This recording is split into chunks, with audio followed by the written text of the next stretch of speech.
It's absurd how much I love Journey Spice. Journey Spice, non-GMO, no salt, no sugar, just all sorts of goodness and smart, environmentally friendly packaging. Pinch the top, take it off. Food tastes better. Comes in singles, 2-packs, and 4-packs. It's Journey Spice. Find them at Amazon.com. Time for Denver's best sports talk with the Altitude Daily. This is the Altitude Daily Podcast. Everything you can't miss from today on Altitude Sports Radio. Mosher, Lombardi, and Kane.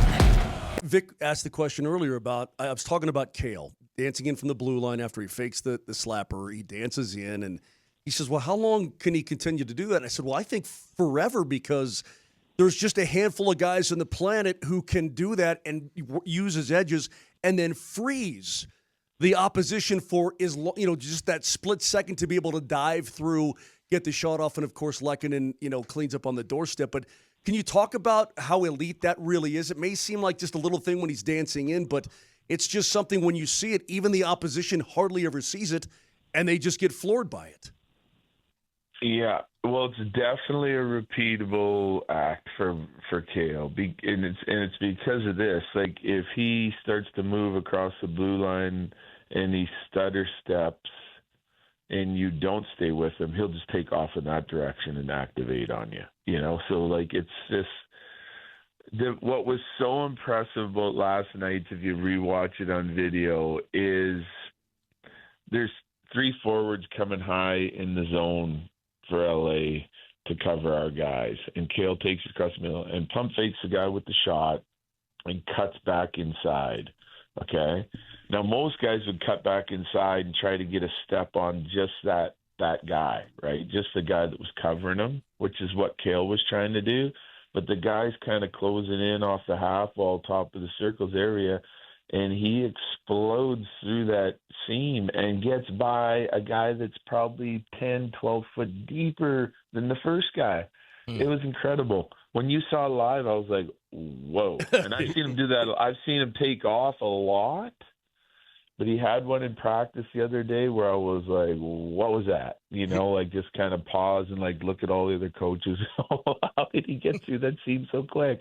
It's crazy. From a standstill and just hitting his edges. That was one of the most explosive moves on the blue line that I've ever seen last night. The Altitude Daily, the morning sprint. After that Eagles win, Coach Payton says, you know what this was? This was almost nothing but a positive outcome no matter what happened in this game for us. He's like, this is one of those games, win or lose, this was going to be a positive outcome for us. There wasn't too many downsides because you were expected to lose against Philadelphia. And if that's what happened, everyone had just assumed that that's what was going on. There is no real downside to it. I completely disagree. I do too. And this feels like the exact opposite of that, right? Yeah, you can't look at those games that way. You can't look at a game that on paper you should win and say, boy, oh man, if we lose this one, it's going to be the worst, right? Because then you go out and play scared. You play like you're gripping the stick too tight. Man, when I look at the win over the Eagles, it wasn't one of those games that, hey, the comeback was great either way. No, it wasn't. Because what's the one thing that is what has eluded your second-year quarterback is that very really good opponent, finding a way to beat them and being the reason that you win the game. And if the Broncos would have lost that game, we wouldn't have been talking about that fourth quarter. We would have been talking about the first 3 quarters when they looked like, just not good. And what else would you be talking about? You'd be talking about a team that's 2-3 right now. Yeah, that would have been not ideal. And 2-3 with losses against Indianapolis, who is playing good football. But do you think you're a better roster right now than the Colts? Do you? Ooh, no, probably. Ooh, I don't know. Yes, you are. You have a way better defense, man. Way better. I don't know, man. The That's Broncos a 4-1 defense football team. You are what your record says you are, right? They beat you. But you should have beat them. If you had better play from multitude of hosts there, that you would have played better. Mm-hmm. This Jets game to me, man, just take it as you are preparing to play the best team in a neutral site in football. And just go out and play ball, man. Shut them down, because if you think you're going to be able to kind of sleepwalk through this in London, Sean Payton's preparing them as such. He's doing all the things right. You're staying in the middle of nowhere. Yeah, he's like, no, we're not going anywhere. We're not going to go visit things in London. Yeah. We're here for football. And I love it. And Sean's doing the right way. He's doing it 100% the right way. The Altitude Daily. Columbus, Hastings, and DMAC. Oh, there you go.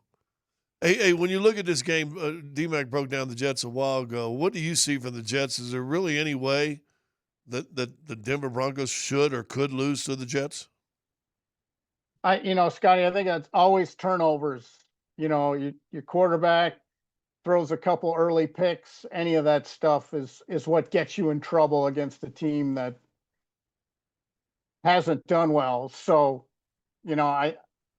I think that's the one thing that gets you. And, Aaron Glenn is a respected so I think that too is you just hope they don't put together not lucky, but an opportune play or a red zone turnover. So they get 2 short fields and they get 10 points they didn't really earn. I think that's the only thing that gets the Broncos in trouble with this one, because they've been pretty focused. At least today, the practice looked very, very much like a normal practice. You didn't see a team that had traveled or was sluggish in any way. What do you make about how Justin Fields has been playing at quarterback this year? Well, I mean, some people in the league think part of that's, Tyler, the structure of what's around him, that this is a rebuilding team that maybe folks got a little too excited for, talking about it before the season started. But I don't know anyone in the league who believes their sort of their talent level is where it's going to need to be. And, Fields has the same problem the other quarterbacks did. When you take Garrett Wilson away from him, what are his options? Right. His options are Breece Hall up the middle, I guess. I mean, but that's it, Jeff, as far as I can tell. I mean, is there? You don't have to scream. He can hear you. Oh, I'm sorry. The microphone's working. No, I mean they've earned their 0-5. There's no question. They've earned every bit of that. What does Malcolm Roach coming off the IR for Denver mean? Well, if he played, I'm assuming he looked pretty good today. So I got to believe they did this with the intent of him at least getting some snaps Sunday. But he's their only true nose tackle, so I think it does help them in some of their run fits where they've gotten stung a little bit from time to time this year since he got hurt. So I think that's the biggest thing. It makes them more physical up front, and it gives them even more ability to play some of those nickel and dime packages on some rundowns if they'd like to match up a little better, because he's a little more physical in the middle. What do we know about Ben Powers' bicep injury? Did he tear it? Do we know? I've been told he tore it, and I've reported it that way. And he's had surgery to repair it already. And is that not season ending? Well, I put in a story, and previous players, it's been season ending, but behind the scenes, Sean Payton won't say anything regarding the timetable, but I've been told behind the scenes that the best case scenario is sort of a 2-month recovery. But look, I was absent the day they taught medicine at medical school, but I've never heard of that, but that doesn't mean it couldn't happen. Yeah. The Altitude Daily. Kretman and Lindahl. So let's parade track it, baby. Okay. Rank them. I want to know. Rank them. Who's giving us the parade? The Nuggets. Do we even need to debate that? It's the team I'm expecting. The team I'm almost stressed about is the Nuggets. I know Oklahoma City's really good. I think this team is too. Nuggets, Avalanche, Broncos. There you go. And the Broncos are how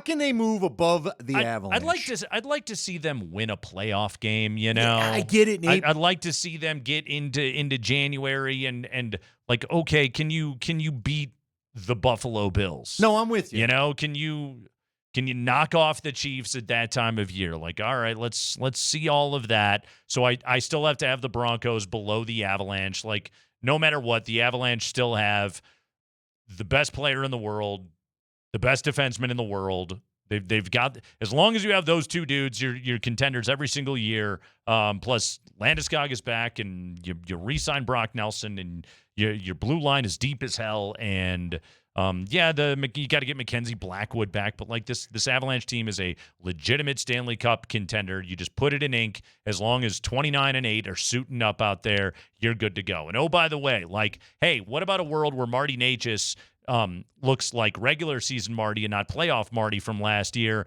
and is aggressive and is shooting the puck and isn't deferring to guys the way that he was last year in the Dallas series? Like, okay, maybe after a full season of that, he goes into the postseason and stays aggressive. So, yeah, like, again, and there's also just maybe some of this is just the NFL and the parody of it all of like, okay, you've suffered one major injury. Like, we're a long, long way from getting there.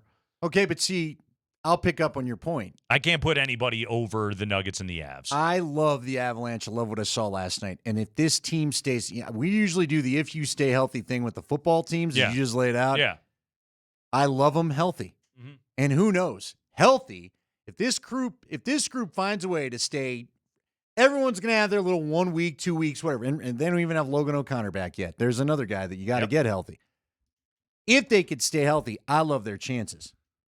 But if you suffer, and I don't even want to name names, but there are certain guys where if you lose them, and I'm talking outside of Makar and McKinnon, that are your depth pieces, I'm going to be a little worried about what else you have to call up. Of course. But here's the other thing that I think makes it closer than I would have thought of when I told you I wanted to do this.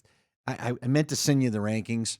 Broncos are number 1. They're like 91 point something in a score for the top defense in the league. Yeah. Oh, they're that good. Listen, as they round into, and they haven't even added. They haven't even got Dre Greenlaw playing yet. They got another guy coming back that was supposed to be a major fixture in this thing that hangs out in the middle. They just got Malcolm Roach back. You've been listening to the Altitude Daily. Catch us live weekdays on 92.5 FM, the Altitude Sports Radio app, twitch.tv/AltitudeSR, youtube.com @Altitude Sports Radio, and your favorite smart speaker. Say Altitude Sports Radio.